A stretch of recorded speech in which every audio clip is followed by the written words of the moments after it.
Hai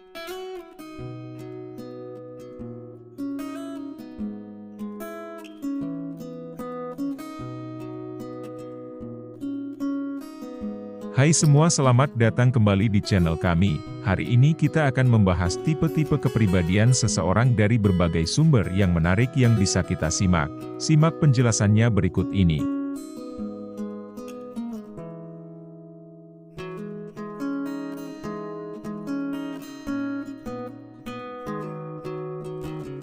Kepribadian merupakan dinamika sebuah organisasi psikofisik fungsional manusia yang berubah menjadi pola-pola tingkah laku yang spesifik dalam menghadapi kehidupan. Jadi, manifestasi dari kepribadian yaitu semua tingkah laku diri kita sendiri. Setiap individu memiliki keunikan fungsional sistem organisasi psikofisik mereka dalam lingkungan hidup. Dalam berinteraksi dengan orang-orang yang ada di lingkungan hidupnya, setiap individu akan memiliki tipe kepribadian masing-masing dalam beradaptasi, menyesuaikan diri, atau menyerah dalam lingkungan tersebut.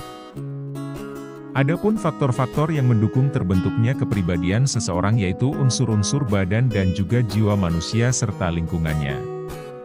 Unsur yang kedua biasanya disebut sebagai faktor endogen dan faktor eksogen. Kedua faktor tersebut menjadi determinan kepribadian seseorang. Sebab, pertumbuhan serta perkembangan akan berpengaruh pada perkembangan kepribadian seseorang. Kemudian watak manusia akan ditentukan dan juga dipengaruhi oleh kekuatan dari kedua faktor tersebut.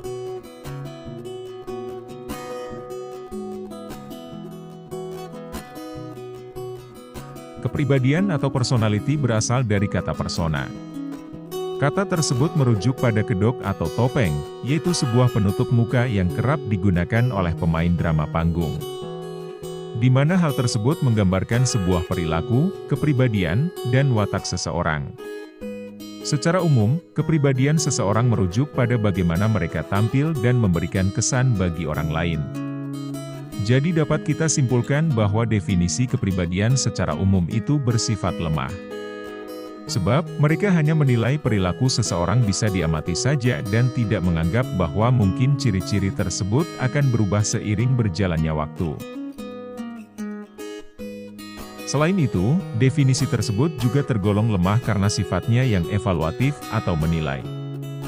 Bagaimanapun, pada dasarnya kepribadian seseorang tidak bisa dinilai dengan baik atau buruk. Sebab hal itu bersifat netral.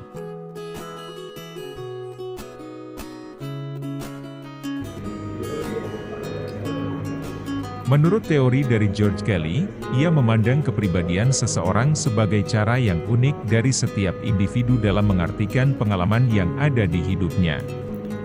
Sedangkan menurut Gordon Allport menuliskan bahwa kepribadian sebagai sesuatu yang ada di dalam diri setiap individu yang nantinya akan membimbing dan juga memberi arahan pada semua tingkah laku seseorang. Lebih detailnya, menurut Allport kepribadian merupakan suatu organisasi yang bersifat dinamis dari sistem psikofisik individuan, yang bisa menentukan pikiran serta tingkah laku seseorang secara khas. Ia juga menggunakan istilah sistem psikofisik dengan tujuan untuk menunjukkan raga dan juga jiwa manusia merupakan suatu sistem yang terpadu dan tidak bisa dipisahkan. Kemudian di dalam kedua hal tersebut selalu terjadi interaksi dalam mengarahkan tingkah laku diri mereka sendiri. Sementara istilah khas yang digunakan Allport itu berarti bahwa semua orang yang ada di dunia ini mempunyai kepribadian mereka sendiri. Tidak akan ada orang yang mempunyai kepribadian yang sama.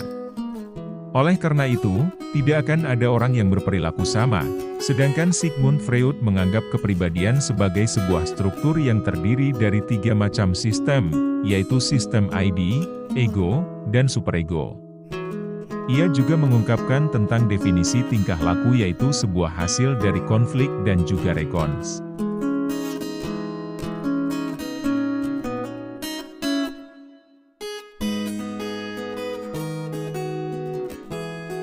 Setiap individu manusia mempunyai tipe kepribadian yang berbeda. Ada yang memiliki karakter lemah lembut, periang, dan ramah. Ada pula yang mempunyai kepribadian lain seperti pemalu, keras kepala, dan lainnya. Ada banyak sekali tipe kepribadian seperti yang diungkapkan oleh para ahli.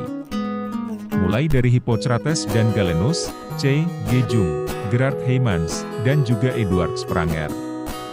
Para ahli tersebut memberikan sebuah pandangan dan pendapat mengenai tipe kepribadian dari sudut pandang yang berbeda.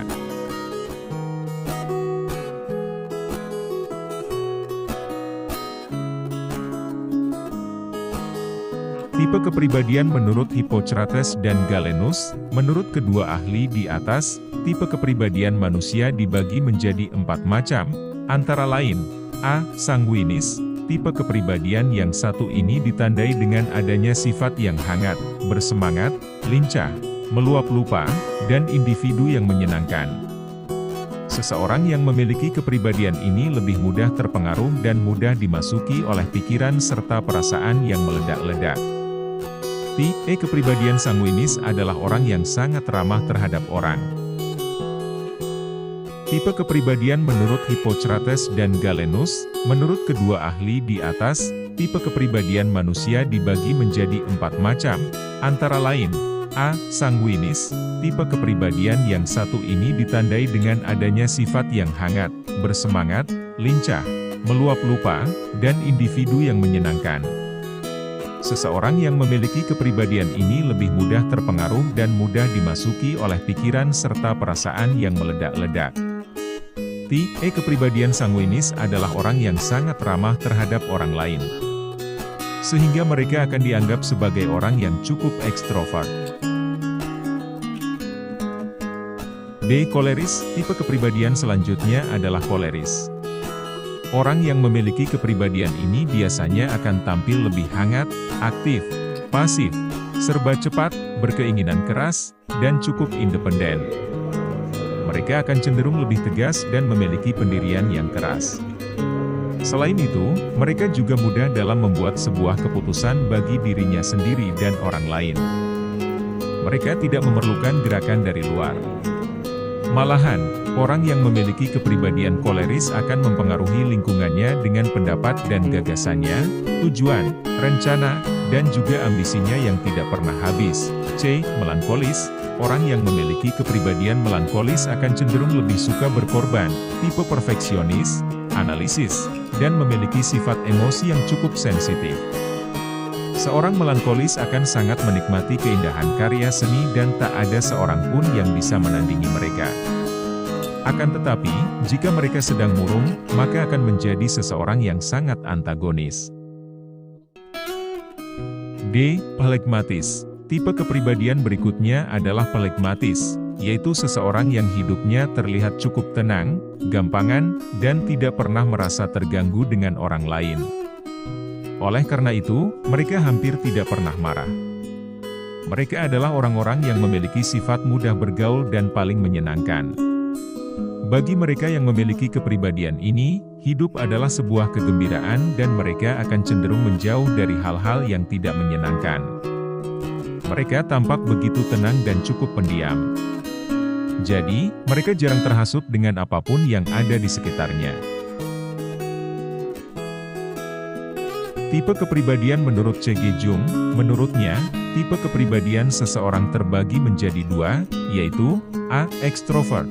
Tipe kepribadian yang satu ini biasanya dimiliki oleh orang yang perhatiannya diarahkan keluar dirinya sendiri. Ciri atau sifat yang dimiliki oleh seseorang yang ekstrovert adalah mereka lancar dalam bergaul, berbicara di depan orang banyak, ramah, suka berteman, dan mudah menyesuaikan diri di dalam lingkungan baru. B. Introvert. Seseorang yang mempunyai kepribadian introvert adalah orang yang berkebalikan dengan kepribadian ekstrovert, di mana perhatian seorang introvert lebih fokus ke dalam dirinya sendiri. Sifat yang dimiliki oleh orang introvert lebih cenderung diliputi dengan kecemasan, kekhawatiran, malu, canggung, dan lebih suka melakukan apapun sendiri. Mereka lebih sulit menyesuaikan diri dan jiwanya cukup tertutup.